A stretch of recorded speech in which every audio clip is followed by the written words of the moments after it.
விமான சாகச கண்காட்சியை பார்வையிட வந்த மக்களுக்கு தமிழக அரசு போதிய அடிப்படை வசதிகளை செய்ய தவறியதாலேயே உயிரிழப்புகள் ஏற்பட்டிருப்பதாக எதிர்க்கட்சித் தலைவர் எடப்பாடி பழனிசாமி, மத்திய அமைச்சர் எல் முருகன், டிடிவி தினகரன் உள்ளிட்டோர் குற்றம் சாட்டியுள்ளனர்.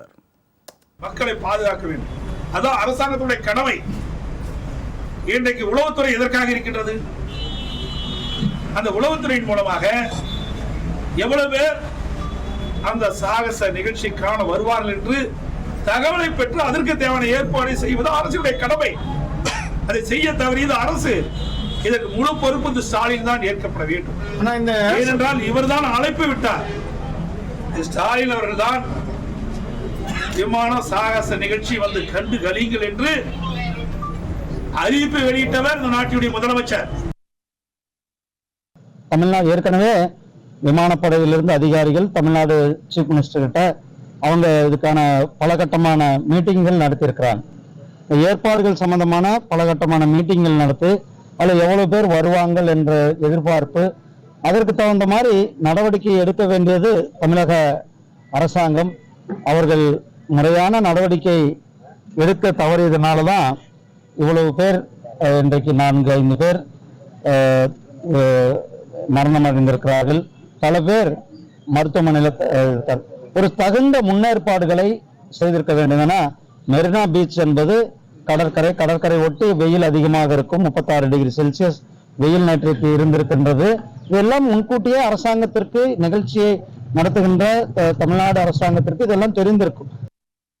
இல்லை, முதலமைச்சருக்கு தெரியவில்லை என்பது சொல்வதா, இல்லை அவர் கூட இருக்கிற அவர் தலைமை வகிக்கின்ற காவல்துறை மீது குற்றம் சொல்வதா?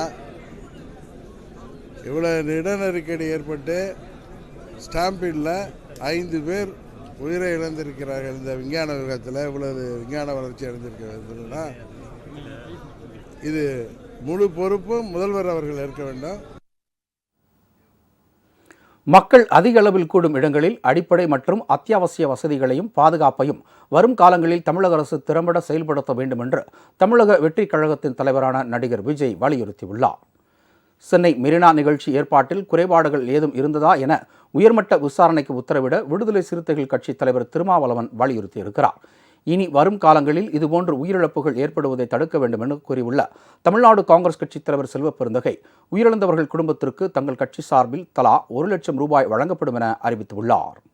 இன்னும் 5 பேர் இந்த மரணம் அடைந்தவர்களுக்கு காங்கிரஸ் கமிட்டி சார்பாக 1 லட்சம் ரூபாய் இன்றே நான் அறிவிக்கிறேன். பத்திரிகையாளருடைய ஆலோசனை ஏற்று இன்னும் எங்க தலைவருடன் பேசி இன்னும் அதிகமா என்ன செய்ய முடியுமோ நாங்க செய்யறோம். அவருடைய பிள்ளைகளின் கல்வி செலவை எங்களுடைய அறக்கட்டளை ஏற்கும். விலை மதிக்க முடியாத உயிர்கள், 5 உயிர்கள் போயிருக்கு. மாண்பு முதலமைச்சர் தாயுள்ளம் கொண்டவர், கருணையோடு அவர் எவ்வளவு வேண்டுமானாலும் அறிவிக்கட்டும். குறைந்தபட்சம் ஒரு 25 லட்சம் ரூபாய் அறிவிக்கட்டும். உங்கள் ராஜ் நியூஸ் தொலைக்காட்சியில் திங்கள் முதல் வெள்ளி வரை தினந்தோறும் பிற்பகல் 2 மணிக்கு உங்கள் பகுதியில் உள்ள குறைகளை நேரலையில் தெரிவிக்கும் புகார் பெட்டி நிகழ்ச்சி. பங்கு பெறுங்கள், பயனடையுங்கள், காணத் தவறாதீர்கள்.